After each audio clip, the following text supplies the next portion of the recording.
La idea es cambiar un poquito la temática y el doctor Camilo quiso dedicarle unos minutos a una iniciativa que para el departamento es supremamente importante, así como para la fundación y para la universidad, y es el tema que tiene que ver con la continuidad de la educación médica y la legitimización de la educación médica de posgrados en nuestro departamento a través de un programa de residencia que me va a permitir presentar.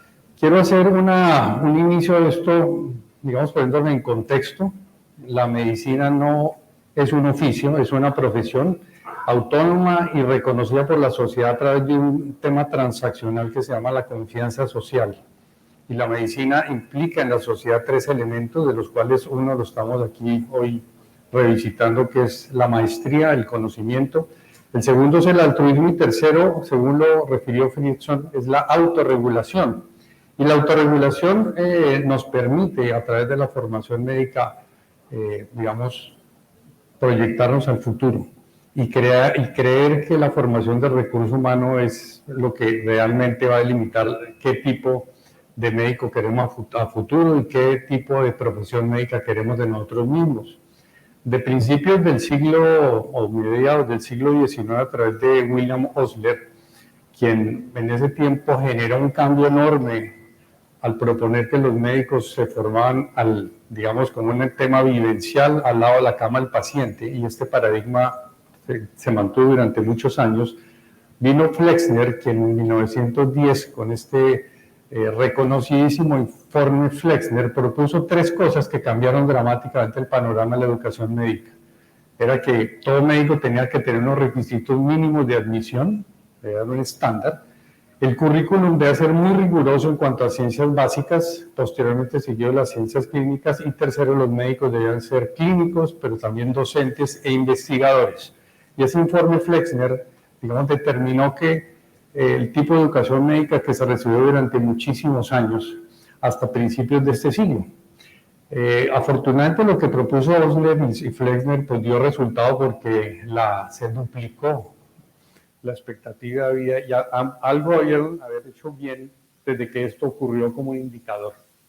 Hoy en día, y es común que en eventos como este, donde nos aglomeramos socialmente, siempre hablemos de la crisis de la profesión médica y siempre digamos nuestra profesión está en crisis. Y la reflexión que quiero traerles a todos ustedes hoy es que gran parte de la solución puede estar en nosotros mismos. El mundo de la medicina necesita menos problemólogos y más solucionólogos, y en esto es aceptar, entender y adecuarnos a los cambios.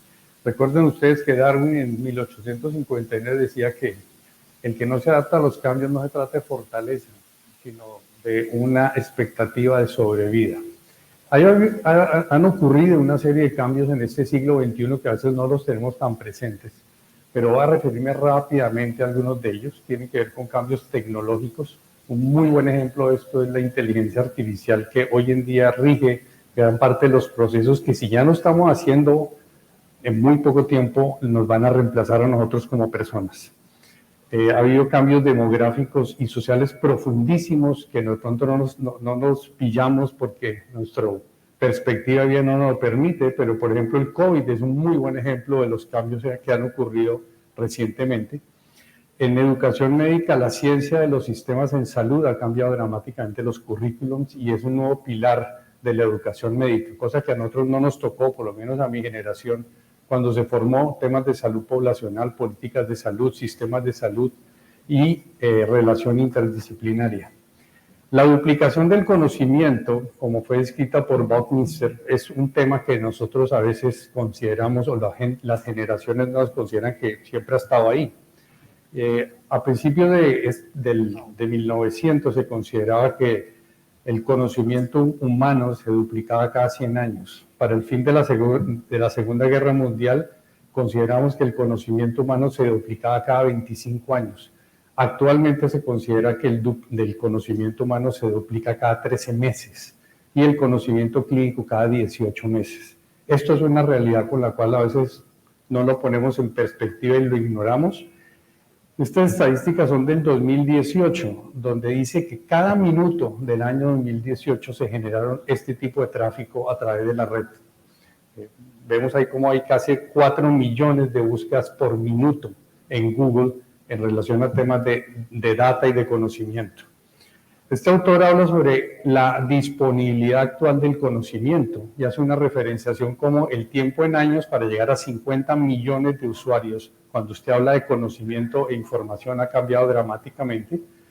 Cuando se implementó la radio tomaba 38 años para llegar a 50 millones de usuarios y hoy en día Twitter en 9 meses logra eso.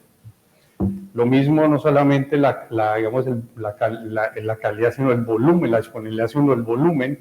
Y Eric Schmidt, quien es el CEO de Google, decía que desde el nacimiento del mundo hasta el año 2003 se habían generado 5 exabytes de información.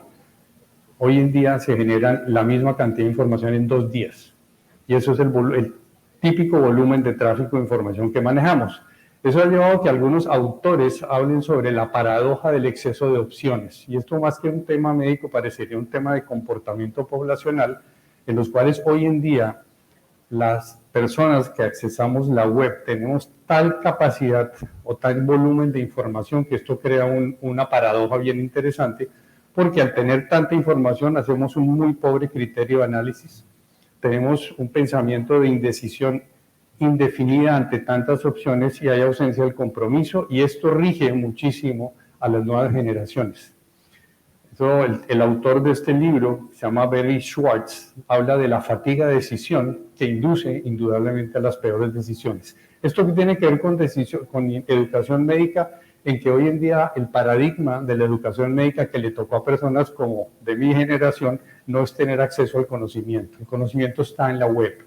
Es cómo utilizamos, con qué criterio utilizamos este conocimiento. De tal suerte que, digamos, la formación médica es un muy buen ejemplo de la oportunidad de autorregularnos, forjar futuras generaciones y preservar la profesión médica como quisiéramos que fuera. Y en esto tenemos que ser muy claros en que tenemos que aprender a enseñar y aprender a aprender en este vértigo tecnológico del siglo XXI. Y hay 4 factores que quiero revisar rápidamente con ustedes. El primero tiene que ver con la estandarización de la educación. Hoy en día el conocimiento, digamos, se ha diversificado en 3 conceptos, que es el conocimiento conceptual, el estratégico y el condicional. Y hasta que nosotros en el tema de educación no articulemos este tipo de qué, cómo, por qué y para qué, la mente de una persona nacida en los últimos 20 años no lo va a entender. La estandarización de la educación llegó a través de las propuestas del Royal College de Canadá, que habló de la educación basada en competencias, entendiéndose como competencia aquella habilidad observable en un profesional de la salud que integra 3 dimensiones: el conocimiento, las habilidades y las actitudes. Y la competencia no es únicamente conocimiento, como nos tocó posiblemente a muchos de nosotros. Las competencias son las 6 que están en la diapositiva, de las cuales una es conocimiento, pero las otras 5 son competencias que el futuro estudiante de medicina o residente debe completar.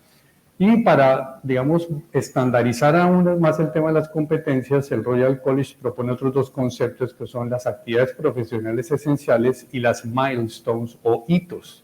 La primera son actividades indispensables para desempeñarse como especialista y que definen el perfil del residente y del programa, de tal suerte que con el doctor Camilo, con los jefes de sección y con algunos entusiastas del departamento, nosotros nos sentamos a diseñar las actividades profesionales esenciales que queremos para nuestro programa.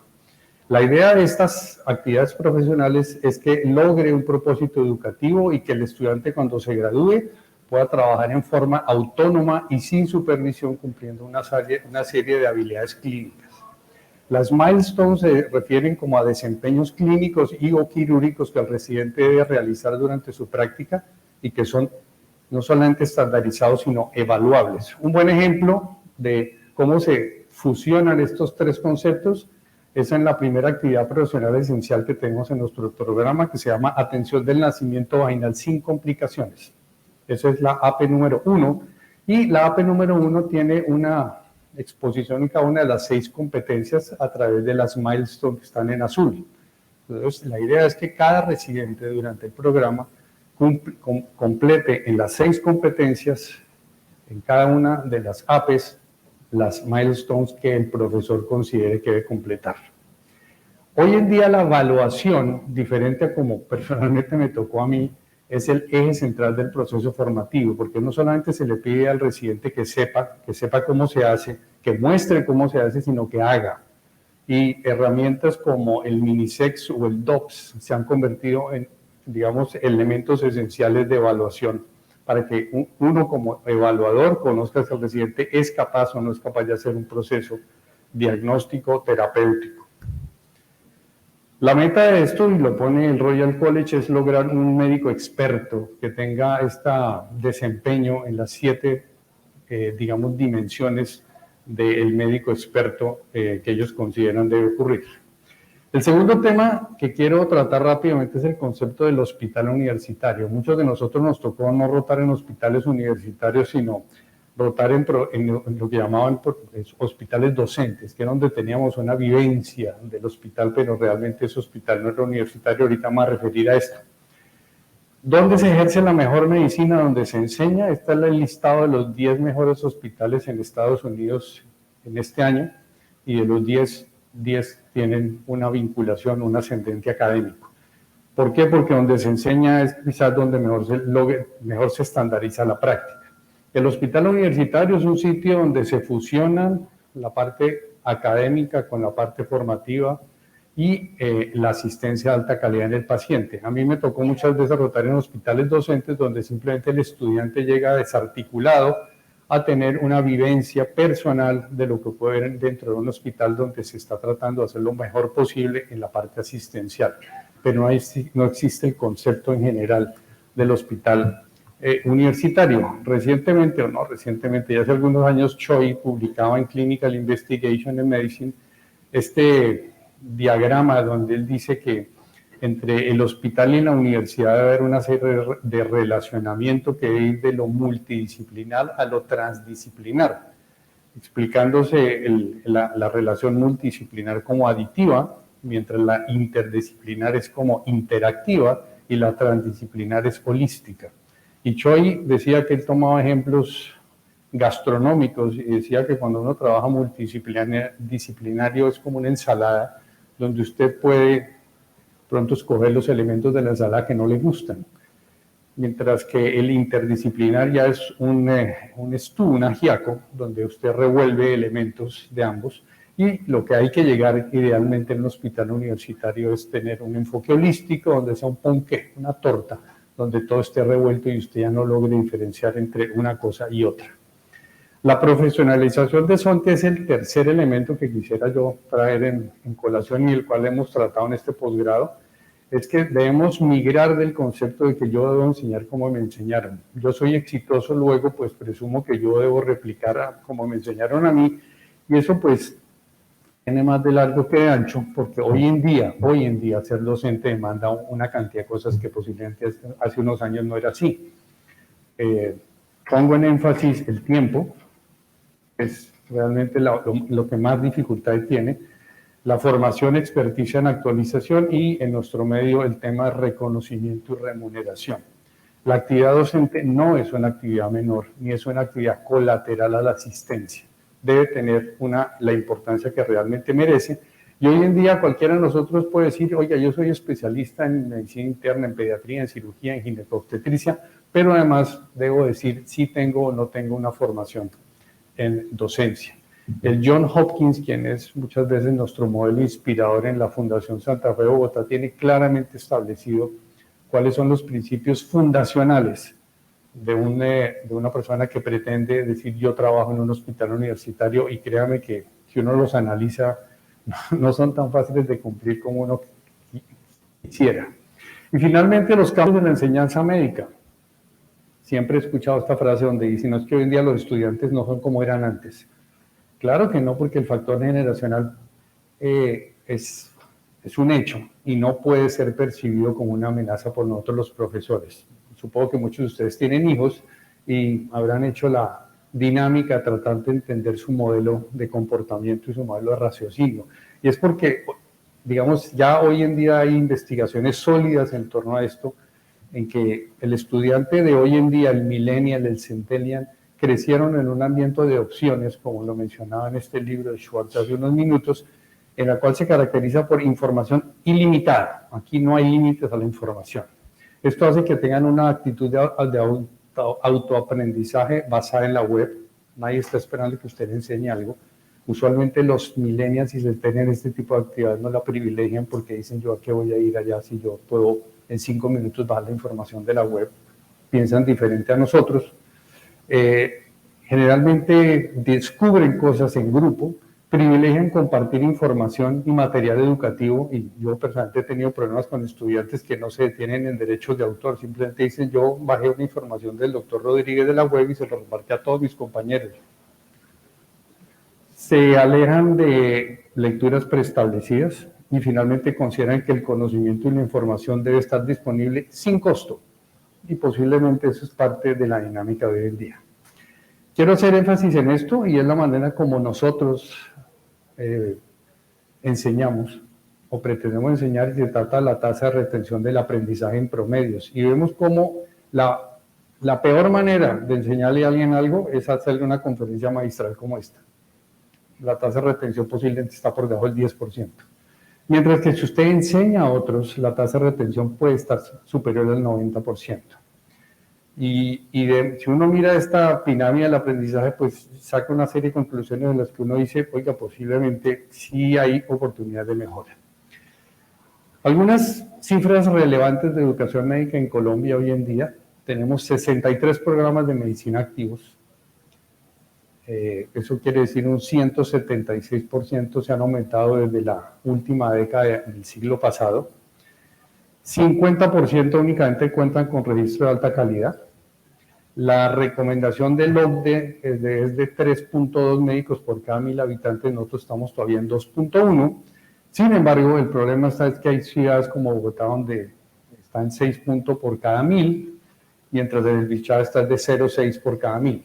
Y eso simplemente habla de una distribución geográfica completamente inequitativa. El número de aspirantes inscritos en medicina para el año 2018, y esto es estadísticas del documento de Gustavo Quintero del Ministerio de Salud, fue de más de 80.000 personas, de las cuales el 62% eran mujeres, y el número total de admitidos correspondía a una relación aspirante admitido de 6.5 a 1. Esa es la posibilidad real de usted entrar a un programa. En cuanto a ginecobstetricia, hay 27 programas de especialización en ginecobstetricia en Colombia. Esto arroja más o menos 125 especialistas al año, y el ministerio estima que debe haber alrededor de unos 3.500 a 4.000 ginecobstetras en Colombia. Si le suma venezolanos que han ido, digamos, llegando a la dinámica laboral, puede estar por ese orden.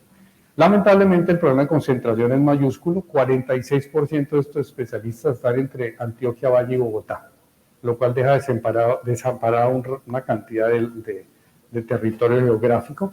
La disponibilidad de servicios, lo que llaman SAO, de cirugía, anestesia, de obstetricia en Colombia, todavía está por debajo de la recomendación y con altas concentraciones geográficas. Y un tema que quiero traer hoy y que es fundamental es que hay serias preocupaciones por las limitaciones en experticia y autonomía del desempeño de un residente recién graduado.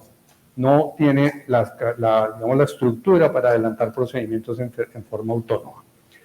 Y esto me lleva ya para finalizar esta presentación en un sueño cumplido, el cual pues no es solamente mi esfuerzo, es el esfuerzo de todos los jefes de sección, o la mayoría de jefes de sección del departamento, y una cantidad de entusiastas que el doctor Camilo ha liderado, y es la conformación de un programa, una propuesta de programa de posgrado en ginecobstetricia, teniendo en cuenta todo lo que anteriormente he dicho, y es el producto de la alianza entre la Fundación Santa Fe de Bogotá y la Universidad de los Andes. Es un programa de 4 años con 32 residentes, con un currículum construido sobre 34 actividades profesionales esenciales que fueron modificadas de la referenciación internacional vigente. Se le hizo un microcurrículum para cada rotación. Hay tiempo protegido para el currículum de aula, para que el residente tenga espacios protegidos de aprendizaje en aula. Hay tiempo protegido para investigación, para vacaciones. Hay un componente de simulación previo a la vivencia clínica, y hay electivas con opciones en los últimos 6 meses del último semestre, del último año, que le privilegian al residente tener como un tema vocacional. Y la universidad se ha esmerado en tratar de buscar sistemas de financiación. Los socios estratégicos del Hospital Universitario de la Fundación Santa Fe primordialmente va a ser CAFAM, y tenemos otros como Profamilia, el Instituto Nacional de Cancerología, la Clínica Valle de Lili y la Universidad ICESI, la Liga Bogotana de Lucha contra el Cáncer, el Hospital Universitario Serena del Mar obviamente hace parte de nuestra red hospitalaria, Reprotec, y la Clínica Colombia también va a ayudarnos con la parte de genética clínica. Este es un resumen de los 4 años, y lo que quiero llamar a su atención son los últimos 6 meses del 4º año donde el residente va a poder tener o 12 semanas o 24 semanas de una opción, de una profundización en un tema que le guste. Queremos fijar unos estándares curriculares internacionales desde un principio para el día de mañana poder optar a una acreditación de alta calidad internacional. Las agendas académicas, todas sin excepción, van a estar basadas en la imagen que les mostré de las competencias, las APES y las milestones, y estamos, digamos, apuntándole a que la evaluación realmente sea el eje central del aprendizaje. Esto nos va a tomar muchísimo tiempo a los que vamos a emprender el tema de ser profesores, pero creo que es el camino. Y básicamente es nuestro aporte a la formación de ginecobstetras de alta calidad para un país y un mundo que lo requiere. La responsabilidad de ser profesor realmente la siente uno, la percibe cuando se sienta a elaborar estos microcurrículos y realmente mirar en proyección cómo es que va a ocurrir esto. Yo consideraría, a manera de conclusión, que la sociedad requiere médicos que se formaron no para adecuarse a un sistema de salud disfuncional como el que hay en la mayor parte de países del mundo, sino para que lo cambien. Y desde la perspectiva de formación de pregrado, la universidad apunta que de pronto algunos de nuestros egresados vayan a ser ministros de salud, administradores o lo que se llama hoy en día tomadores de decisiones, y que no solamente el médico se dedique al hospitalismo y sea una víctima de lo que otros deciden. La estandarización, profesionalización y adecuaciones del escenario del hospital universitario son elementos cruciales para ejercer la medicina académica del siglo XXI. La pedagogía, en vez de confrontar generacionalmente, se debe adaptar estilo, perspectivas y necesidades. Son tiempos, indudablemente, de acentuar la tecnología en la educación médica, y la ginecobstetricia hoy en día, sin excepción, es una especialidad altamente tecnológica. Hoy en día la información y el acceso a esta ya no son el paradigma de la educación médica, es enseñarle más bien cómo es el correcto uso de esta información a un estudiante de pregrado o posgrado. Y nuestro rol como educadores es permitirles desarrollar su propio futuro, caracterizado por aprendizaje independiente, integración tecnológica y obviamente amor por la docencia. Este propósito de la alianza y la universidad debe aportar al país y a la medicina colombiana un proyecto formativo con los más altos estándares de calidad que no solamente Colombia necesita, sino el mundo requiere, y queremos formar especialistas que puedan tomar la decisión de quedarse acá o plantear una carrera por fuera, siempre bajo los parámetros de la universidad, que son la excelencia, la integridad, la libertad y la solidaridad. Muchas gracias.